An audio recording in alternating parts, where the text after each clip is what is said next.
Paramilitary forces को लेकर मुख्यमंत्री अशोक गहलोत द्वारा दिए गए बयान के बाद से प्रदेश की सियासत गरमाई हुई है। सीएम गहलोत ने स्वतंत्रता दिवस की 36वीं वर्षगांठ के अवसर पर पैरामिलिट्री फोर्सेस की गाड़ियों के जरिए बीजेपी के दफ्तरों तक पैसा पहुंचाने का आरोप लगाया था। सीएम गहलोत के इस बयान के बाद प्रदेश भाजपा के दिग्गज नेताओं ने सीएम गहलोत के खिलाफ मोर्चा खोल दिया।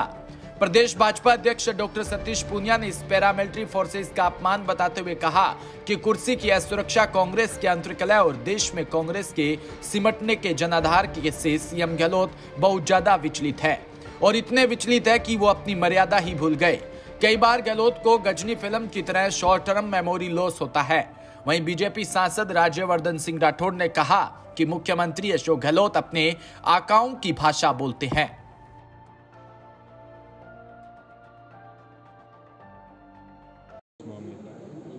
देखिए, पहला मसला वही कानून व्यवस्था का है कि प्रदेश में लगातार अपराध की घटनाएं ये सरकार के प्रशासनिक तंत्र की और सरकार की अपराधों को रोकने की प्रतिबद्धता की कमजोरी को प्रदर्शित करता है।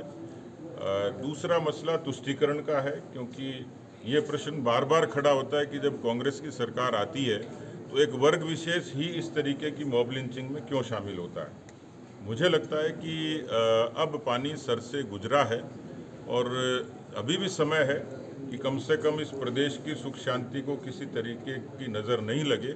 इसकी जिम्मेवारी लेकर बजाय कोई सियासत करना, बयान देने की बजाय वो यदि अभी भी समय है कि ठीक तरीके से कानून व्यवस्था की समीक्षा करें, पुलिस को और ज़्यादा चुस्त दुरुस्त करें, उसमें राजनीतिक हस्तक्षेप कम करें, उनको संसाधन ज़्यादा मुहैया कराएं, तो मुझे लगता है कि अभी राजस्थान को बचा लेना चाहिए। वरना राजस्थान शांतिपूर्ण प्रदेश था, इसका असर राजस्थान की गवर्नेंस पर, राजस्थान की आर्थिक व्यवस्था पर निश्चित रूप से पड़ता है।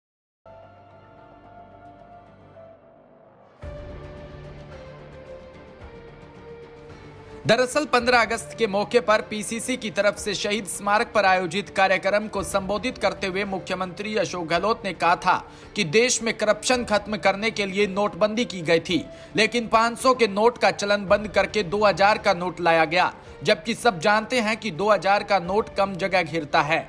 गोवा में, मणिपुर में, अरुणाचल प्रदेश में, फिर कर्नाटक और मध्य प्रदेश और महाराष्ट्र में सरकारी बदली गई। ये सरकारें आलू प्याज से नहीं बदली गई, बल्कि ये बड़े बड़े सूटकेस के अंदर जो था उससे बदली गई। पैरामिलिट्री की फोर्स ट्रक में भरकर बॉक्स में पैसा लाते हैं, जिसे बीजेपी के दफ्तर के पीछे से अंदर लाया जाता है। पैसों की गाड़ी पुलिस की होती है, इनकी सिक्योरिटी है, इनकी सुरक्षा है। पकड़ेगा कौन, ये एक बड़ा षड्यंत्र है जो चल रहा है, लेकिन अंतिम जीत हमारी होगी। सीएम गहलोत के इस बयान पर प्रदेश की प्रमुख विपक्षी पार्टी बीजेपी मुखर हो गई। बीजेपी प्रदेश अध्यक्ष सतीश पूनिया ने कहा कि मुख्यमंत्री अशोक गहलोत इन दिनों कुर्सी की असुरक्षा से, कांग्रेस के अंतर्कलह से और देश में कांग्रेस के सिमटते जनाधार से विचलित है।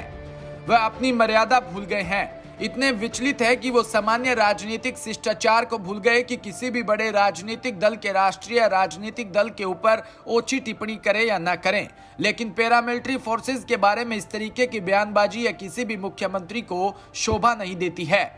सतीश पूनिया ने आगे कहा कि सेना हमारा स्वाभिमान है और ताकत है। उस पैरामिलिट्री फोर्स को लेकर अमर्यादित बयान देना मुख्यमंत्री पद की गरिमा को शोभा नहीं देता। मुख्यमंत्री गहलोत वही बात कह रहे हैं कि जो कि कांग्रेस के 55 वर्षों के कालखंड में अपने ऊपर इन बातों को किया होगा कि किस तरीके से उन्होंने देश को लूटा, किस तरीके से देश के धन का दुरुपयोग किया। जीप घोटाले से लेकर कोयले घोटाले तक उनके खुद के हाथ रंगे हुए हैं। इन पापों से पूनिया ने आगे आमिर खान की चर्चित फिल्म गजनी का जिक्र करते हुए कहा कि कांग्रेस में इस तरह की प्रैक्टिस रही है कि कोरोना के बाद और सरकार के दबाव में कोई बार गहलोत को गजनी फिल्म की तरह शॉर्ट टर्म मेमोरी लॉस होता है। पॉसिबल है कि गहलोत कांग्रेस की बात बता रहे होंगे और बीजेपी का नाम निकल गया।